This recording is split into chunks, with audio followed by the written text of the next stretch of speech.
In a town like Deadwood, you learn to be invisible.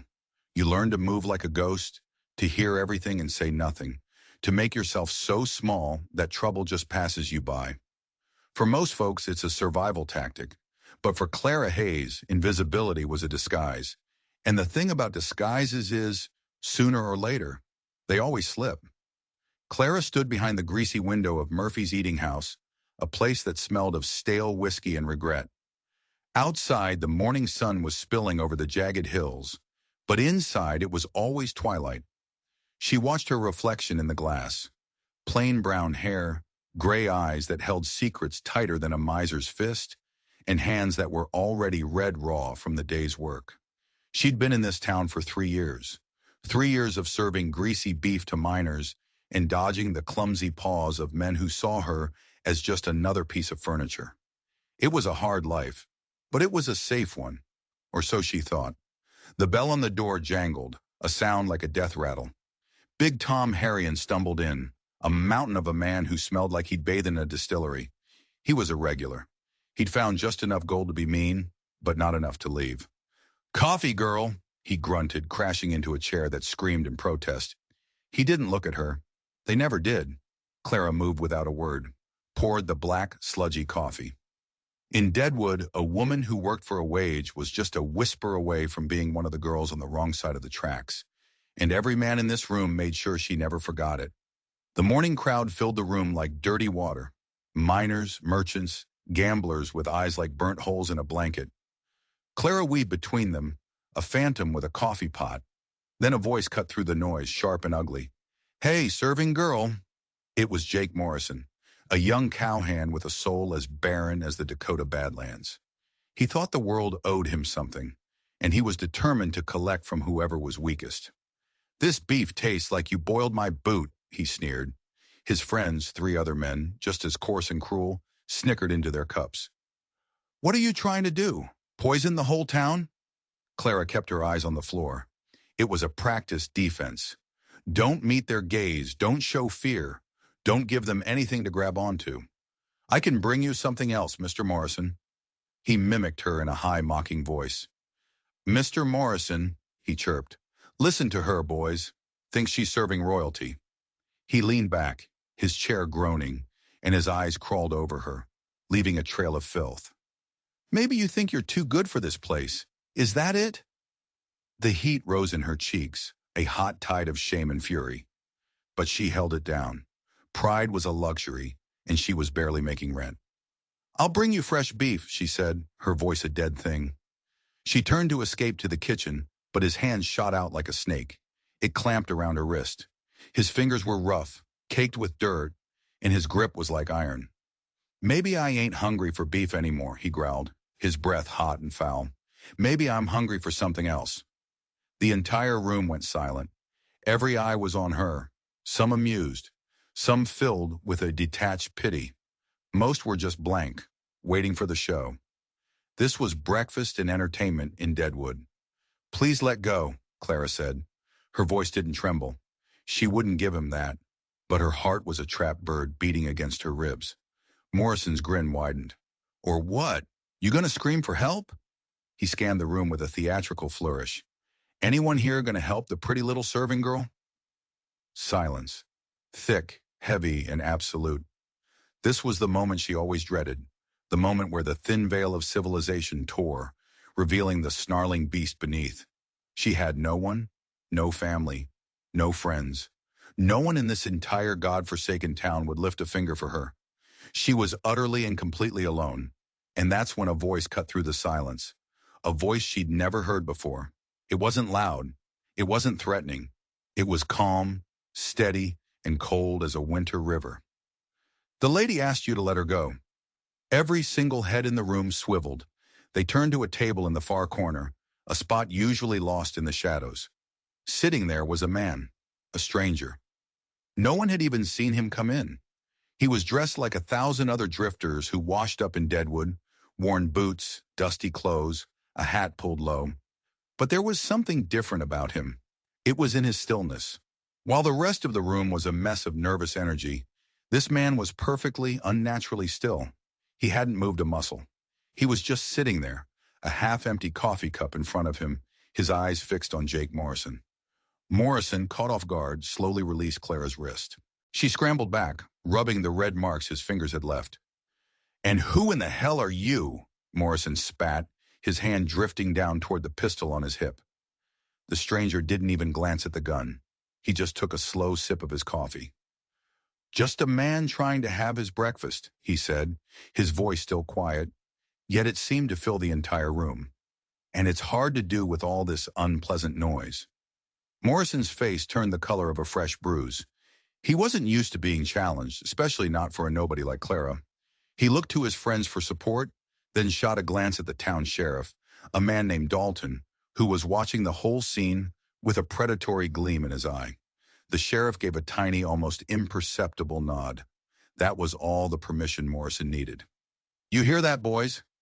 Morrison swaggered toward the stranger's table. "This saddle tramp thinks he can tell us how to act." He loomed over the seated man. "Maybe you don't know how things work around here, stranger. We don't like folks stirring up trouble."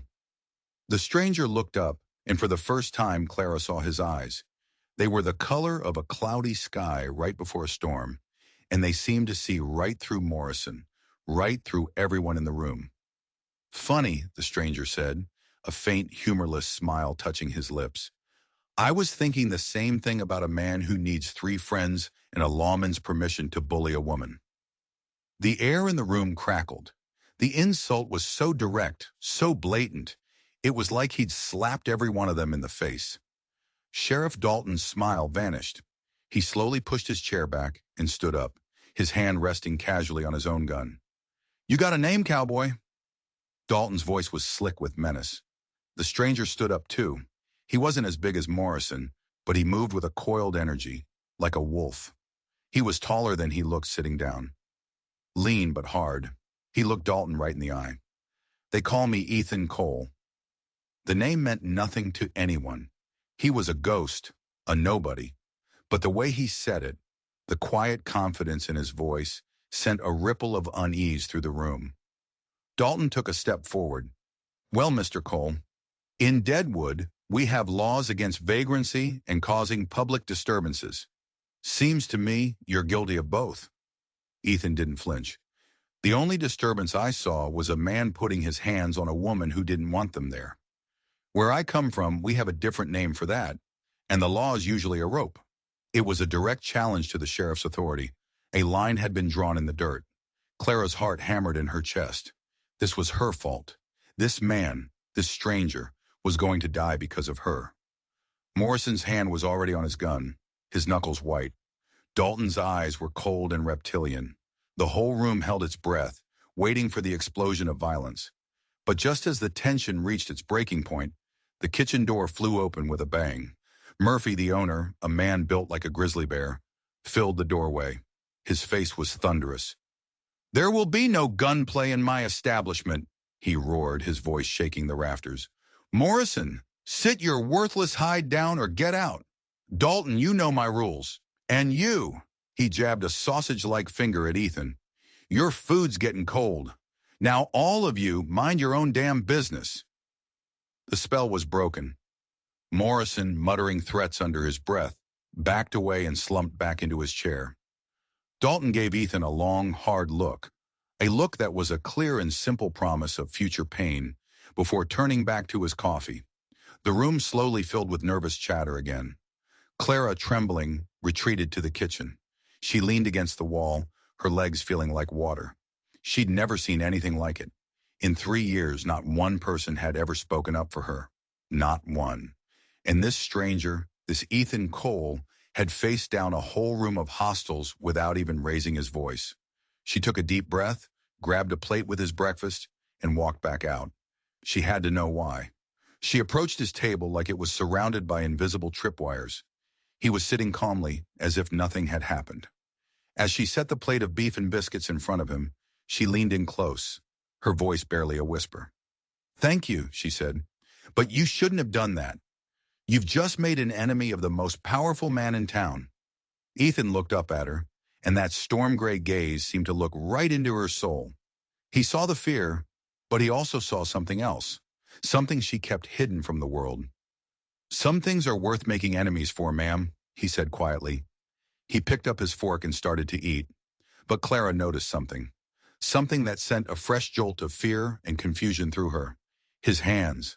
They weren't the hands of a simple cowboy. They were steady, yes, but there were no rope burns, no calluses from mending fences. But on the back of his left hand, there was a faint, faded scar. It was a brand. It was the mark of a Texas Ranger. What was a former lawman doing in Deadwood, pretending to be a drifter? And why, of all the people in this town, had he chosen to defend her? The questions swirled in her mind, each one more dangerous than the last.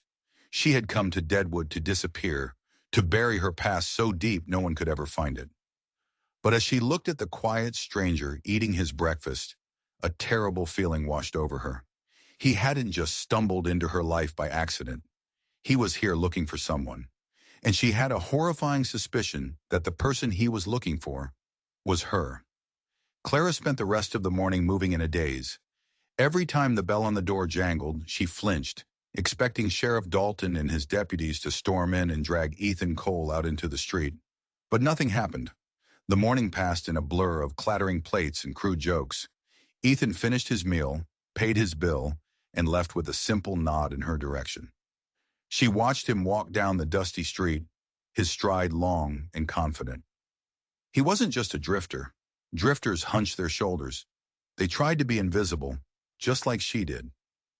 Ethan Cole took up space. He walked like he owned the ground he stood on. A Texas Ranger. The brand was unmistakable. They were legendary lawmen, known for their relentless pursuit of justice. They didn't just wander into places like Deadwood for the scenery. He was hunting. Her own secrets felt like a lead weight in her stomach.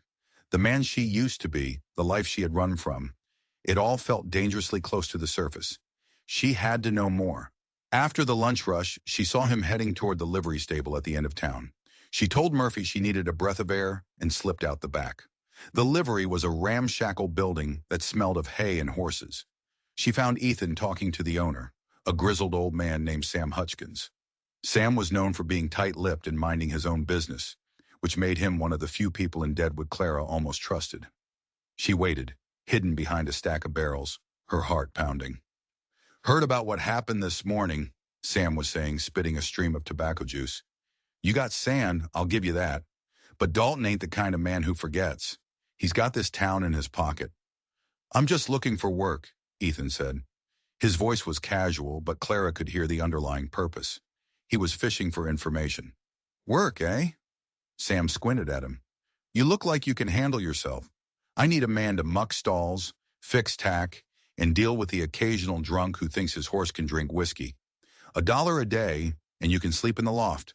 But I don't want any trouble." "The trouble already found me," Ethan replied. "I just pushed back." Sam chuckled, a dry, rasping sound. "That you did? All right, Cole. You're hired. Just try not to get yourself shot before payday. Good help's hard to come by." Clara slipped away before they could see her. So he was staying. That was good, and it was terrifying. He wasn't just passing through. He had a reason to be here. A mission. The thought gnawed at her all afternoon. Who was he after? Deadwood was crawling with wanted men, thieves, and killers hiding under new names. It could be anyone. That evening, as the sun bled across the sky, Ethan came back to Murphy's for supper. The night crowd was always worse. The liquor flowed freely, and the thin veneer of civility evaporated with the daylight. Sheriff Dalton was there, sitting at his usual table, his pale, cold eyes following Clara's every move. He was like a spider waiting in its web. At one point, as she passed his table, he shot out a hand and grabbed her arm, his grip bruising. He pulled her close, his voice a venomous whisper in her ear. "Your new friend is a fool," he hissed, "and fools in Deadwood end up in a pine box. You'd be wise to remember who holds the power here. Maybe you need a reminder." He let her go, and she fled to the kitchen, her skin crawling. He was threatening her to get to Ethan. Or was he threatening Ethan to get to her? It was a sick, twisted game, and she was the pawn in the middle. When she came back out, she saw Ethan watching her, his expression unreadable. He knew. He'd seen the whole exchange. When she went to his table to refill his coffee, he spoke, his voice low and urgent. "He's trying to intimidate you," Ethan said. "Don't let him." "It's not that simple," she whispered back, her hands shaking so badly she almost spilled the hot coffee. "You don't understand. Dalton isn't just a corrupt sheriff. He owns this town. Everyone is afraid of him." "Not everyone," Ethan said, his gaze unwavering. "You should leave," she pleaded. "Ride out tonight. Forget you ever saw this place. Forget you ever saw me. He will kill you." Ethan's expression softened for a moment. "And what about you, Clara? Who's going to stop him from hurting you when I'm gone?" He used her name. The simple sound of it from his lips was both a comfort and a terror. It made their connection real. He wasn't just defending a nameless serving girl anymore. He was defending her. Before she could answer, Murphy yelled her name from the kitchen. She gave Ethan one last desperate look and hurried away. As she worked, she could feel Dalton's eyes on her and Ethan's eyes on Dalton. The air was thick with a silent, deadly promise. Later that night, as Ethan was leaving, he paused at the door and looked back. Dalton raised his glass in a mocking salute. The message was crystal clear. "This town isn't big enough for both of us." Clara finished her shift long after midnight, her feet aching and her soul weary. The walk to her small room at the boarding house was always the worst part of the day. The street was dark, filled with menacing shadows and the distant sounds of drunken laughter. She always felt exposed, vulnerable. Tonight, the feeling was 100 times worse. She clutched the small, worn-out purse that held her meager savings and hurried down the street, her heart in her throat. Every shadow seemed to hold a threat. Every gust of wind sounded like a footstep behind her. She was halfway to the boarding house when two figures stepped out of a dark alleyway in front of her, blocking her path. It was two of Dalton's deputies. "Evening, Miss Hayes," the taller one said with a smirk. "Sheriff wants a word with you." "I'm tired," Clara said, trying to keep the panic out of her voice. "It can wait until morning." "I'm afraid it can't," the other one said, stepping closer. "He's got some questions for you, about some money that's gone missing from Murphy's till." Ice flowed through her veins. A frame-up. It was so blatant, so cruel. "That's a lie," she said. "I've never stolen anything in my life." "Tell it to the sheriff," the first deputy said, reaching for her arm. "He's waiting for you down at the jail. He wants to have a nice, long, private chat." The implication was horrifying. The jailhouse, late at night, alone with Dalton. There would be no witnesses, no one to hear her scream. This was his revenge, his way of showing everyone, especially Ethan Cole, what happened to people who defied him. She backed away, her mind racing. She could scream, but who would come? She could run, but they were bigger, faster. She was trapped. And just as the first deputy's hand closed on her shoulder, a shadow detached itself from the deeper darkness across the street. "I believe the lady said she's tired." It was Ethan. He was standing 20 feet away, his body perfectly silhouetted by a sliver of moonlight. He hadn't made a sound. He'd been following her, watching over her. The deputies spun around, their hands instantly going to their guns. "This ain't your business, Cole," the tall one snarled. "This is official sheriff's business." "Taking a woman against her will in the middle of the night doesn't sound very official," Ethan said, his voice dangerously calm. "It sounds like something else entirely." He took a slow step forward, the moonlight glinting off something in his hand. It wasn't a pistol, it was a Bowie knife. The blade was massive, a foot long and wickedly sharp. He held it with a casual expertise that was far more terrifying than a drawn gun. "Now you have two choices," Ethan continued, his voice dropping to a near whisper that carried in the dead-still night. "You can turn around and walk away, or we can find out how fast you two can bleed." The deputies were frozen. They were bullies and thugs, used to intimidating unarmed minors and scared women. They weren't prepared for this. They weren't prepared for a man who looked at them not with anger, but with a chillingly calm certainty. A man who looked like he'd been in 100 fights like this and had never lost. The shorter deputy started to tremble. He glanced at his partner, then back at the gleaming knife in Ethan's hand. He took a hesitant step back. "This ain't over, Cole," the tall one stammered, trying to save face, but his voice cracked. He and his partner turned and practically fled back into the darkness. Ethan didn't move until they were gone. He stood like a statue, listening to the silence of the night.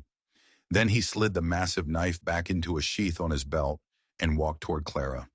She was shaking uncontrollably, the full weight of her narrow escape crashing down on her. "He's not going to stop," she whispered, her teeth chattering. "He'll just find another way." "Yes, he will," Ethan said. His face was grim in the moonlight. He looked at her, and his storm gray eyes were filled with a fierce, protective light. "Which is why you can't stay here anymore. It's not safe." He paused, and his next words changed everything. "I have a room in the loft at the livery. It's not much, but it's safe. Dalton's men won't go near there. You can stay there tonight." Clara stared at him. He was offering her protection, shelter. In a town where she had nothing, he was offering her everything. But the question still burned in her mind. Why? Why was he doing this? "Why are you helping me?" she asked, the words raw. Ethan looked away for a moment, up at the cold, distant stars. When he looked back at her, his expression was serious, and there was a deep sadness in his eyes that she hadn't seen before. "Because 10 years ago, I was sent to a town just like this one," he said, his voice heavy with memory. "I was looking for a fugitive. While I was there, I met a woman, a school teacher. She was being harassed by the local cattle baron, a man a lot like Dalton. She told me she was fine, that she could handle it. I was young, focused on my mission. So I believed her." He swallowed hard, the memory clearly painful. "I rode out with my prisoner 2 days later. A week after that, I heard the news. They found her body in a shallow grave just outside of town. The cattle baron had gotten tired of her saying no." He looked directly at Clara, his eyes boring into hers. "Her name was Sarah, and she had the same gray eyes as you." The confession hung in the air between them. It wasn't about her, not entirely. It was about him, about a ghost from his past that he was trying to exorcise. He was saving her to atone for the woman he couldn't save. The realization was a complicated mix of relief and disappointment. He wasn't hunting her, but he also wasn't seeing her. He was seeing a ghost. Still, what choice did she have? The jailhouse with Dalton, or the livery loft with a haunted ex-lawman? It wasn't a choice at all. "Okay," she whispered, "I'll go with you." As they walked toward the livery, keeping to the shadows, a new, more terrifying thought began to form in Clara's mind. Ethan was a Texas Ranger, a man who hunted fugitives, and he had come to Deadwood. Deadwood was a magnet for men on the run. What if the fugitive he was hunting now wasn't a stranger? What if it was someone she knew? What if it was the man who had brought her to this godforsaken territory in the first place? The man who had promised her marriage, then stolen her life savings and disappeared without a trace. A charming, handsome man with a snake smile. A man named James. The loft of the livery stable was surprisingly warm. The collective body heat of the horses below rose through the floorboards, and the air was filled with the sweet, clean smell of hay. It felt safer than any place Clara had been in years. Ethan gave her his bedroll and a spare blanket, then settled himself on a pile of hay near the large loft door, his rifle resting across his knees. He was a sentinel, a guardian. Clara lay awake for hours, listening to the soft sounds of the horses below and the quiet, steady rhythm of Ethan's breathing. He thought he was protecting her from Sheriff Dalton, and he was. But the greater fear, the one that chilled her to the bone, was the possibility that James was here, the man who had destroyed her life. The thought of seeing him again, of facing that betrayal, was almost more than she could bear. And if Ethan was hunting him, what would happen when he found him? Would the truth of her past come out? Would Ethan see her not as a victim to be protected, but as a fool who had been conned? Or worse, an accomplice? The next morning, Ethan went out early to fetch them some breakfast from a different establishment, avoiding Murphy's. When he returned, he brought coffee, biscuits, and a piece of news that made Clara's blood run cold. "I was asking around this morning," he said, keeping his voice low as they ate, "trying to get a feel for Dalton's operation. He's not the man at the top. He takes his orders from someone else." "Who?" Clara asked, her throat tight. A man who owns the biggest mining claim in the territory, the Lucky Seven. He's a recluse, rarely seen in town. Stays up at his compound in the hills. But according to Sam, he controls everything.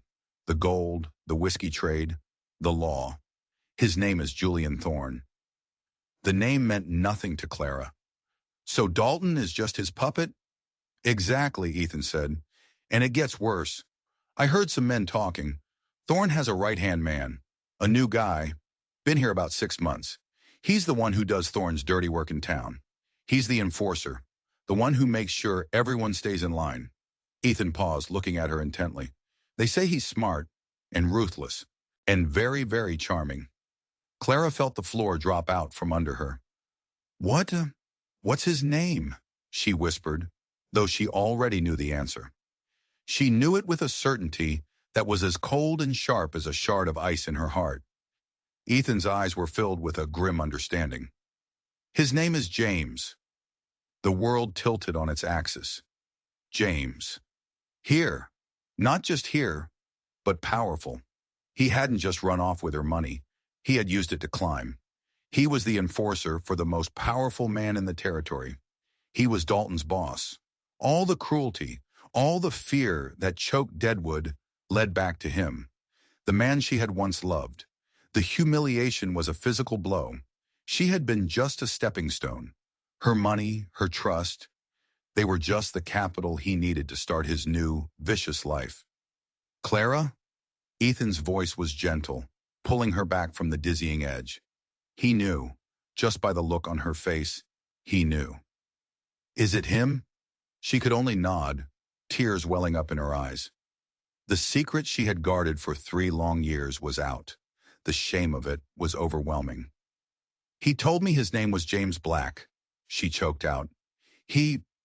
We were supposed to be married. He took everything I had, every cent my father left me. Ethan's face hardened into a mask of cold fury.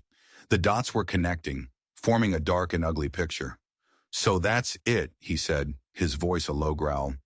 This isn't just random cruelty from Dalton. This is James. He knows you're here. He's been tormenting you through the sheriff. This whole thing, it's been a game to him. The realization was sickening. The constant harassment, the small humiliations, Dalton's predatory advances, it had all been orchestrated by James. He was amusing himself by watching her suffer, dangling her fate in front of her from a safe distance. He was reminding her of his power, of how utterly she was at his mercy. But why? She cried, the question tearing out of her. Why not just make me leave? Why do this? Ethan looked at her, and the pieces of the puzzle clicked into place in his mind. The Texas Ranger brand. The reason he was in Deadwood? He hadn't told her the whole story. Because it's not just about your money, Clara, he said, his voice grave. James Black is a wanted man. Wanted for fraud, robbery, and murder in 3 states. I've been tracking him for over a year. He was a U.S. Marshal, not a Ranger. He had been undercover this whole time. But the charges won't stick without a key piece of evidence, he continued. Evidence that disappeared at the same time he did. Evidence that every lawman in the West has been looking for. He paused, his eyes locking on hers. A signed partnership deed. The deed to a silver mine in Nevada. He conned his partner, a man named Silas Croft, into signing it over, then murdered him and took it. That deed is the only thing that proves his guilt. The only thing that can put a rope around his neck. Clara stared at him, her mind numb. She remembered. Just before he left, James had asked her to hold on to some important papers for him. He'd put them in a heavy leather satchel. He told her they were deeds to land he was buying for their future home. She, in her blind trust, had guarded them dutifully. When he disappeared, so did the satchel. But he hadn't taken it. She remembered now. In her panic and grief, she'd packed her own meager belongings and fled. The satchel, she must have packed it without thinking. It was just another one of his things. She'd hidden her trunk at the boarding house, under a loose floorboard in her room, terrified someone would steal the few possessions she had left. The satchel, the deed, the proof that could hang the man who destroyed her life. It was still here. I think I think I know where it is, she whispered, her voice trembling with the enormity of what she was saying. It's in my room, at the boarding house. Ethan's eyes widened. This was it. The key to his entire investigation was just a few hundred yards away. But it was also in the most dangerous place it could possibly be. Dalton and his men would be watching the boarding house. They would be watching her. Going back there was a suicide mission. We have to get it, Ethan said, his voice tense with urgency. Tonight. But how? Clara asked. Dalton will be waiting. James will have told him to watch for us. They'll be watching for me and you to go in the front door, Ethan said, a plan already forming in his mind. But they won't be watching for a fire. His plan was simple, desperate, and incredibly dangerous. He would start a small, contained fire in the hayloft of a stable on the opposite side of town. The entire town, including Dalton's men, would rush to fight it. In the ensuing chaos, Clara could slip back to the boarding house, retrieve the satchel, and meet him at an agreed-upon spot. It's too risky, Clara said, her heart pounding at the thought of it. It's the only way, Ethan insisted. As long as James thinks that deed is lost, you are his plaything. But the moment he suspects you have it, he won't send Dalton anymore, Clara. He will come for you himself, and he won't stop until you're dead. The grim finality of his words hung in the air. He was right. She was no longer just a victim of a past betrayal. She was the sole witness and the keeper of the evidence that could destroy a powerful, ruthless killer. Her invisibility cloak was gone forever. That night, they put the plan into motion. Under the cover of a moonless sky, Ethan slipped out of the livery. Clara waited, her nerves screaming, her entire body trembling.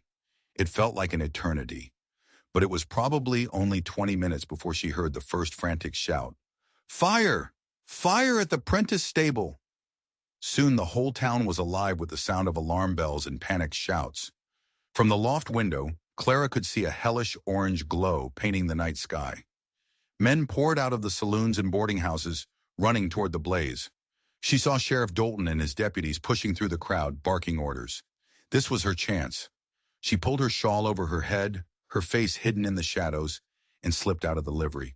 The streets were chaos. It was the perfect cover. She moved quickly, a ghost in the panicked crowd, her eyes fixed on the boarding house down the street. She reached the back door, her hands shaking so badly she could barely fit the key in the lock.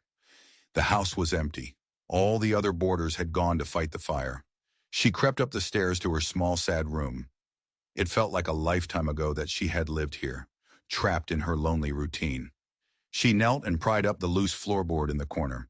Her old trunk was there, covered in dust. Her fingers trembled as she unlatched it. Inside, beneath her few spare clothes, was the heavy leather satchel. She hadn't opened it in 3 years. With a deep breath, she unbuckled the straps. Inside was a stack of legal documents, and there, right on top, was a deed, written in elegant script on thick, creamy parchment. It read, "The Lucky 7 Mining Claim." It wasn't a deed to a silver mine in Nevada. It was the deed to the very mine that Julian Thorne supposedly owned, the source of all the power and corruption in Deadwood. James hadn't just killed his partner for a silver mine. He had stolen the founding document for this entire criminal empire. He wasn't Thorne's right-hand man. There was no Julian Thorne. It was a fake name, a ghost. It had been James all along. The truth slammed into her with the force of a physical blow. James hadn't just become an enforcer for the most powerful man in the territory. He was the most powerful man in the territory. He had built this entire kingdom of fear on a foundation of lies and murder. And she was holding the one document that could tear it all down. She grabbed the deed, shoved it into the bodice of her dress, and left the satchel behind. She had to get to Ethan. She had to warn him. He thought he was hunting a fugitive named James Black. He had no idea he was walking into the den of the king himself. She slipped out the back of the boarding house and into the alley. The shouts from the fire were more distant now, the chaos beginning to subside. She had to hurry. Their meeting point was the old abandoned church at the edge of town. She ran, her lungs burning, her feet pounding on the hard-packed dirt. The alley opened up onto the main street, And for a moment, she was exposed under the dim light of a street lamp, and that's when a figure stepped out of the shadows in front of her. It wasn't Dalton. It wasn't one of his deputies. It was James. He looked different. The boyish charm she remembered was gone, replaced by a cold, hard authority. He was dressed in an expensive suit, his hair perfectly coiffed. He looked powerful, untouchable, but his eyes were the same, the cold, calculating eyes of a snake. "Clara," he said, his voice smooth as silk, but with an undercurrent of deadly menace. "I had a feeling you might be feeling sentimental, looking for old keepsakes." His gaze flickered down to her dress, and she knew, with a sickening certainty, that he could see the outline of the folded deed hidden there. "It's been a long time," he said, taking a step closer. "I have to admit, I've missed you. I was hoping we could have a reunion, but now I'm afraid you've become a liability." From the alley behind her, two more men emerged, blocking her only escape route. They were big, rough men, their faces grim. They weren't lawmen. They were killers. She was trapped. Ethan, meanwhile, was fighting his own battle. The fire had been a perfect diversion, but it had burned bigger and faster than he'd anticipated. He'd spent precious minutes helping to contain it before it spread to the rest of the town, all the while his gut screaming that something was wrong. By the time he broke away and headed for the church, he knew he was late. He arrived to find the church empty. The air was cold and still. There was no sign of Clara. Panic, cold and sharp, seized him. Had she been caught? Had she not made it out of the boarding house? He circled the building, his senses on high alert. And then he saw it. A single set of footprints in the dust leading away from the back of the church. They were small, hurried, Clara's footprints. But they were joined by three other sets. Large boot prints. She hadn't stood him up. She'd been taken. And he knew exactly who had taken her and where they were going. The compound in the hills. The headquarters of the man he knew as Julian Thorne, but now suspected was James himself. He had walked right into the spider's web, and he had pulled Clara in with him. Rage, pure and undiluted, washed over him. This was no longer just about a warrant or a deed. This was about the ghost of a woman named Sarah and the living, breathing woman named Clara. He would not fail again. He raced back to the livery. Old Sam Hutchkins was waiting for him, his face etched with worry. "Saw them take her," the old man said, his voice a low growl. "Thorne's men. Headed up the North Trail." Sam looked at Ethan, his eyes hard. "I knew you were a lawman the day you walked in here. You got that look about you. I also know that Thorne, or whatever he calls himself, is a cancer on this town. You're going to go up there." It wasn't a question. "I am," Ethan said, checking the loads in his revolver and grabbing his rifle from his saddle. "You'll be riding into the devil's parlor," Sam warned. "He's got at least a dozen men up there, all hard cases. You'll be outnumbered 10-1. "The odds don't matter," Ethan said, his voice flat and cold. Sam chewed on his tobacco for a moment, then spat. "No, I suppose they don't." He disappeared into the back of the stable and returned a moment later, carrying a heavy canvas bag. He tossed it to Ethan. "Something to even the odds." Ethan opened the bag. Inside were 6 sticks of dynamite. "I was saving those for a stubborn tree stump," Sam said with a grim smile. "But I reckon this is a better use for them. Go give 'em hell, Marshal." Ethan nodded his thanks, swung onto his horse, and spurred it toward the hills. He rode not as a drifter or an undercover agent, but as an angel of vengeance. The night was dark, but the trail ahead was clear. It was a trail that could only end in one of two ways, with James in cuffs or with both of them in the ground. And as he rode, he wasn't thinking about the law. He wasn't thinking about justice. He was thinking about a pair of storm-gray eyes and a quiet strength that had taken root in his soul. He had come to Deadwood to hunt a fugitive, but now he was going to war to save the only thing that had made him feel alive in 10 years. Clara was shoved into a lavishly furnished room in the main house of the compound. It was a palace of dark wood and rich leather, a world away from the grime of Deadwood. It was a cage, but it was a gilded one. James, no, Thorne, followed her in, closing the door behind him. "Quite a step up from a boarding house, isn't it?" he said, pouring himself a brandy from a crystal decanter. This is the life you could have had, Clara, if you'd only been a little more patient, a little less inquisitive. You're a monster, she spat, her fear giving way to a white-hot fury. You killed your partner. You built all this on murder. He took a sip of brandy, his expression untroubled. Business, my dear. Silas was a fool with a brilliant claim.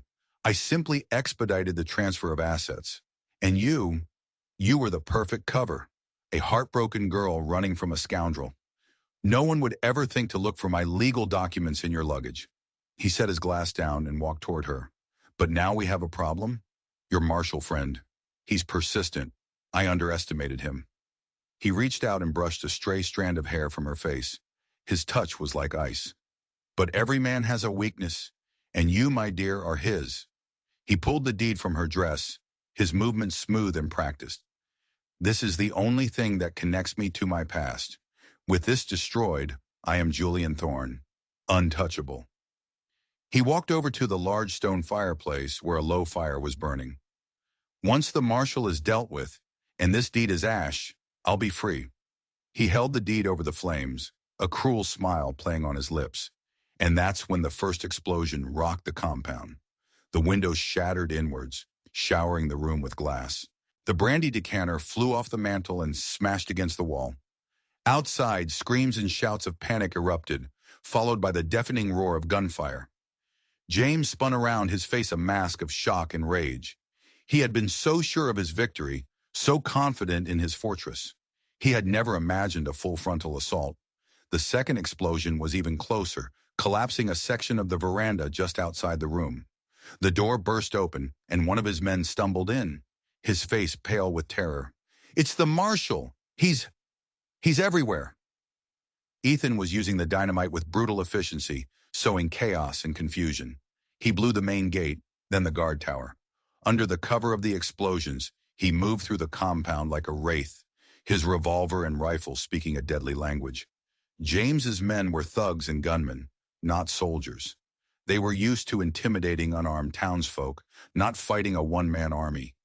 In the dark, amidst the fire and explosions, they panicked. They started shooting at shadows at each other. James grabbed Clara, pulling her back from the door and pressing the barrel of a small derringer to her temple. He came for you, he hissed in her ear, his confidence replaced by a wild, desperate fear. Then he can die for you. He dragged her through the chaotic house, toward a back exit that led to the stables. His plan was clear. Use her as a shield to escape into the hills. But Clara was no longer the frightened, invisible girl from Murphy's eating house. 3 years of silent observation had taught her things. She knew how cruel men thought. She knew what they valued. As James dragged her past a heavy, ornate writing desk, she saw her chance. With a sudden, desperate surge of strength, she slammed her elbow back into his ribs. He grunted in pain, his grip loosening for just a fraction of a second. It was all she needed. She twisted away, not running for the door, but lunging for the fireplace. James watched in horror as she snatched the deed from the mantel where he'd dropped it in the confusion and held it over the roaring flames. "It's over, James!" she screamed, her voice ringing with a power she never knew she possessed. "It's all over." He stared at her, then at the deed. Everything he had built, his entire empire, was embodied in that single piece of paper. He could let her go and escape, or he could save his future. For a man like James, there was no choice. He forgot about Ethan. He forgot about escaping. He lunged for the deed. And as he did, the doorway filled with a figure wreathed in smoke and shadows. Ethan Cole stood there, his revolver steady in his hand. His face was grim, his eyes chips of ice. "Let her go," he said, his voice as cold as the grave. James froze, his hand just inches from the deed. He was caught between the woman who held his past and the man who would be his end. He made his choice. He spun, raising his derringer to fire at Ethan. But he was too slow. The roar of Ethan's revolver was deafening in the enclosed space. The bullet caught James squarely in the chest, throwing him backward. He stumbled, his eyes wide with a final, shocked disbelief, before collapsing to the floor.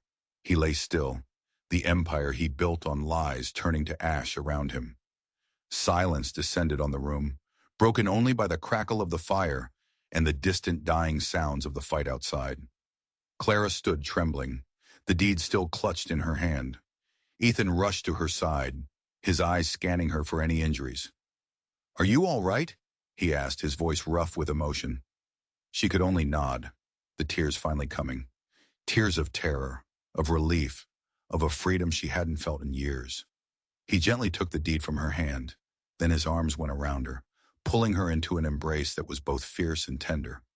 She buried her face in his shoulder, breathing in the scent of smoke and gunpowder, and for the first time since she'd set foot in this terrible town, she felt completely and utterly safe. The sun was rising as they rode back into Deadwood, a new clean light washing over the dirty streets. The town was buzzing with the news. With James, the man they knew as Thorne, dead, his empire of fear had crumbled overnight.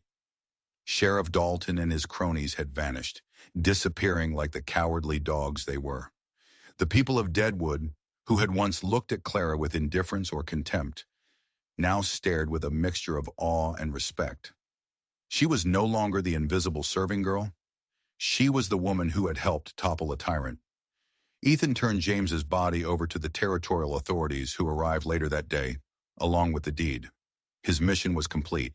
He was free to go, to ride on to the next town, the next fugitive. That evening, he found Clara standing outside the now empty Murphy's Eating House. The place was closed, its windows dark. "What will you do now?" he asked. She looked at the deed in her hands.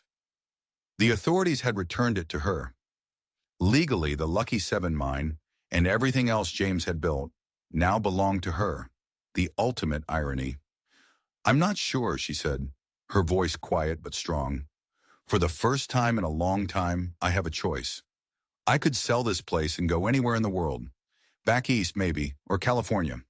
She looked up at him, her gray eyes clear and steady. "What about you? Another town? Another ghost to chase?"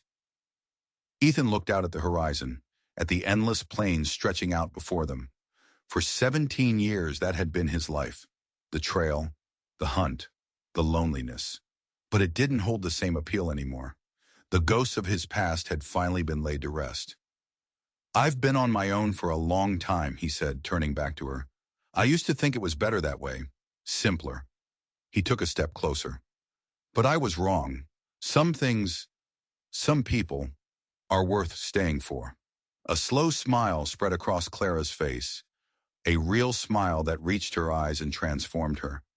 It was like watching the sun burn through a morning mist.